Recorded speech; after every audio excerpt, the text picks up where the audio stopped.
Ethan had been riding the long dirt trail for hours, dust rising behind his horse with every slow step. The sun was setting, painting the sky in soft orange colors, and he was thinking only about reaching home before dark. He had been gone for 2 weeks on a cattle drive, and his body was tired from the long days, the rough nights, and the endless rattling of hooves. All he wanted was a warm meal and a good night's rest. But life on the plains rarely moved according to comfort. And on that quiet evening, his plans were changed in a way he never expected. As he guided his horse past a group of old trees, he heard something faint, like a soft cry carried by the wind. Ethan stopped, listening. At first, he thought it was an animal, maybe a small coyote pup or an injured fawn. But then the cry rose again, sharp and desperate. It was not an animal. It was a baby. His heart tightened as he jumped off his horse and walked toward the sound. Under a tilted wagon, partly covered by an old blanket, he found a tiny baby wrapped in worn cloth. The child's face was red from crying, the little hands shaking in the air, and the lips trembling with hunger. Ethan knelt down, confused and startled. He looked around, expecting to find someone nearby. But the wagon was empty, and the area silent. There were no tracks, except his own, and no sign of a family. "Who left you here?" he whispered softly. The baby cried harder, its small body shaking. Ethan picked up the child, holding it awkwardly, not sure what to do. He had never cared for a baby before. He barely remembered how his little sister had looked when she was this small. And that was many years ago. But he knew one thing. The child was starving. Its cries were sharp with hunger, and its breathing was weak. Ethan wrapped his coat around the baby and climbed back on his horse, holding the tiny body close to his chest. He needed milk. He needed help. And he needed it fast. He rode to the nearest settlement and knocked on the first cabin door. A woman opened it, surprised to see a cowboy holding a crying infant. Ethan asked if she had milk or knew a nursing mother nearby. But she shook her head. Her children were older, and there was no one in the area who could help.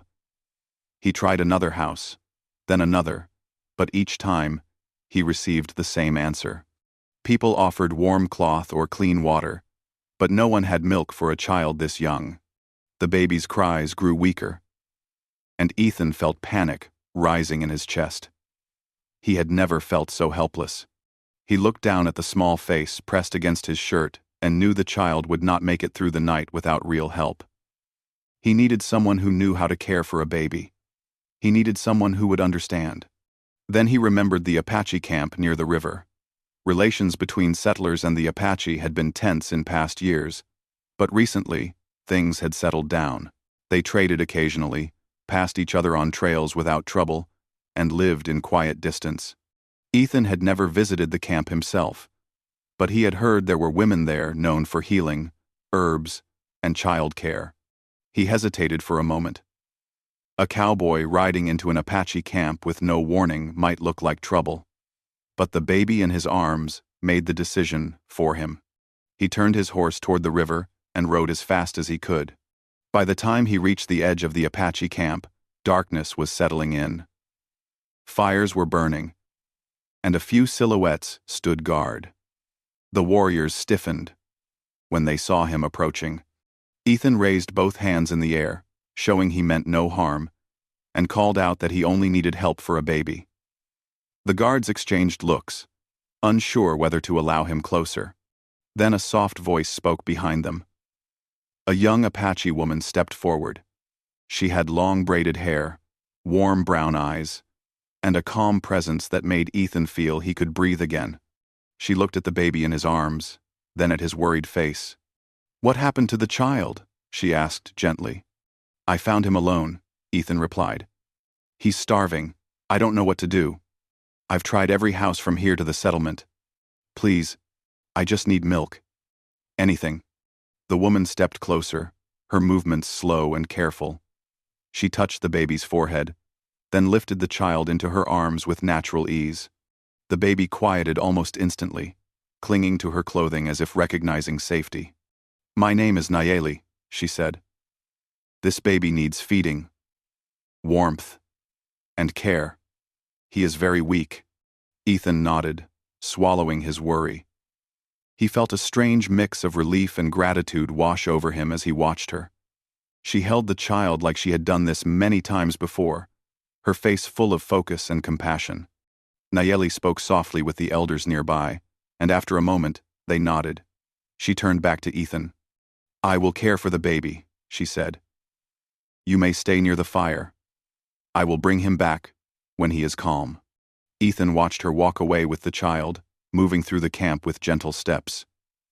He sat by the fire as instructed, unable to rest. His mind kept replaying the moment he found the baby alone. The helpless cries, the cold blanket. He wondered what had happened to the family. Had they been attacked? Had they abandoned the child? There were too many questions and no answers. After some time, Nayeli returned, carrying the baby who now slept peacefully wrapped in a warm cloth. She sat near Ethan and explained how the child had eaten, how weak he had been, and what he would need through the night. She spoke with calm knowledge, and Ethan listened carefully, amazed at how easily she cared for someone she had never met. He thanked her more times than he could count, but she simply smiled and said, "A child in need is not something to ignore." They sat together by the fire as night deepened. Nayeli asked where Ethan had found the baby, and he told her everything. She listened without interruption, her eyes focused on the sleeping child. After Ethan finished, she looked thoughtful. "This child needs more than one feeding," she said. "He needs someone who can care for him until he grows stronger." Ethan looked down, feeling the weight of responsibility. "I want to help him. I won't leave him. But I don't know how to care for a baby alone." Nayeli understood the unspoken worry in his voice.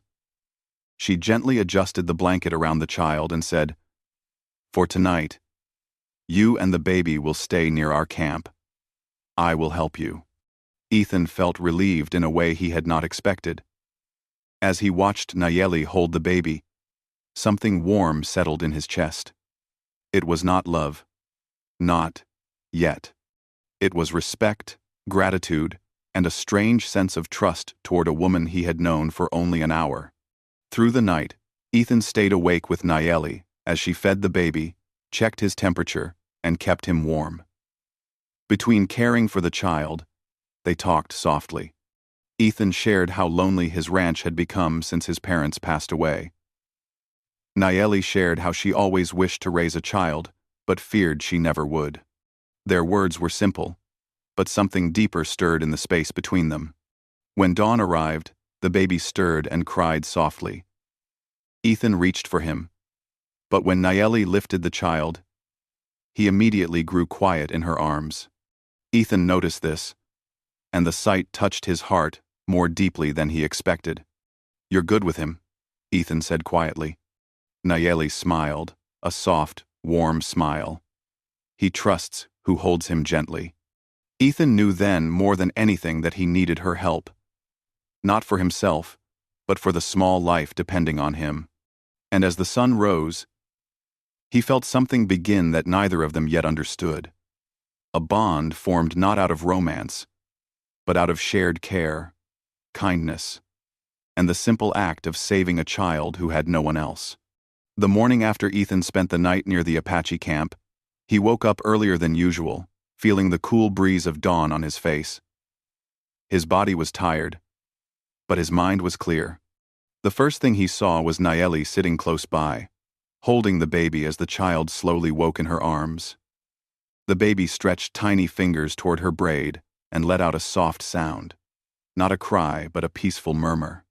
Ethan watched them for a moment, realizing he was seeing something rare, a calmness he hadn't felt in years. Nayeli looked up and greeted him with a small smile. She explained how the baby had woken twice during the night, but settled each time after being fed and kept warm. Ethan thanked her again. And although he repeated the words often, he felt like they were never enough. He owed her more than gratitude. She had saved the child. When the sun rose a little higher, Ethan prepared to return to his ranch. He lifted the baby. But the moment Nayeli was not holding the child, the baby started crying loudly. Ethan tried to soothe him, rocking gently, whispering soft words, but the baby only cried harder. Nayeli reached out, and the moment she held the child again, the baby grew quiet, resting against her shoulder, as if it were the safest place in the world. Ethan saw this and felt something new, something deep and careful. He understood now that the baby needed Nayeli more than anything. And even though he did not want to trouble her, he knew he couldn't raise the child alone. Before leaving, Nayeli asked Ethan to bring the baby back later in the day so she could feed him again. She told him how often the child needed care and how he must be kept clean and warm. Ethan listened carefully, absorbing every word, because he wanted to do right by the child. He rode home slowly, stopping often to adjust the blanket, afraid the baby might get cold. At the ranch, Ethan discovered how difficult it truly was to look after an infant. The baby cried whenever he tried to sleep, struggled to drink from anything except a cloth soaked in warm water, and refused to rest unless held close. Ethan did everything Nayeli had taught him the night before. But still, he felt unprepared. He paced the small room for hours, whispering soothing words he wasn't even sure the baby understood. Each cry reminded him that the child needed more than he alone could offer. By late afternoon, Ethan saddled his horse again and rode back toward the Apache camp. When he arrived, Nayeli welcomed him with a gentle nod. She saw the exhaustion in his eyes, but she did not scold him. Instead, she took the baby into her arms and moved with natural grace, feeding and calming the child. Cody, Ethan had decided that morning to call the baby Cody, settled peacefully, his tiny hands touching Nayeli's necklace. Ethan felt a strange relief settle in his chest, as Nayeli cared for the baby like she had known him forever. This became their daily routine. Each morning and evening, Ethan rode to the Apache camp. He always brought something in return: fresh bread, a piece of cloth, clean water, or small things he hoped might help. He would chop wood for the elders, help repair fences, or carry supplies. He did these tasks naturally, not out of obligation but because it felt right. He wanted to give something back for the kindness Nayeli gave so freely. Over the next weeks, Cody grew stronger. His cheeks filled out, his crying softened, and he began to smile, especially when Nayeli held him. Ethan noticed that the baby's eyes always searched for her. When he heard her voice, he would stretch out his small arms. It warmed Ethan to see that bond forming, even if it made him realize how deeply Cody depended on her. The Apache people began to notice the strange partnership forming: Ethan helping around the camp, Nayeli caring for a baby who belonged to neither of them, and the gentle respect between the two adults. Some people teased Nayeli softly, saying the baby had chosen her as his mother. Others watched Ethan closely, trying to understand the cowboy who visited daily yet caused no trouble. Slowly, though, they saw his sincerity, his patience, and his genuine desire to ensure the child survived. One afternoon, as the sun dipped toward the mountains, the baby became unusually quiet. Nayeli frowned and placed her hand on Cody's forehead. Her expression changed instantly. He was feverish. Ethan felt fear grip him. He reached out, asking what they should do. Nayeli moved quickly. She prepared cool cloths, herbs, and warm water. She explained that babies fall sick easily and must be watched closely. Ethan stayed beside her the entire time, his hands trembling as he held the small cloth to Cody's head. Together, they worked through the evening and into the night, taking turns holding the child, whispering soft words to him, hoping the fever would break. The night felt long and heavy. Ethan barely breathed each time he looked at Cody's flushed cheeks. Nayeli stayed strong, her calm presence guiding him through every hour. She mixed herbs, checked the baby's breathing, and soothed Ethan's worries as much as she soothed the child. Just before dawn, Cody's fever began to lower. His breathing steadied, and he let out a small, peaceful sigh. Nayeli closed her eyes in relief, and Ethan felt tears sting his own.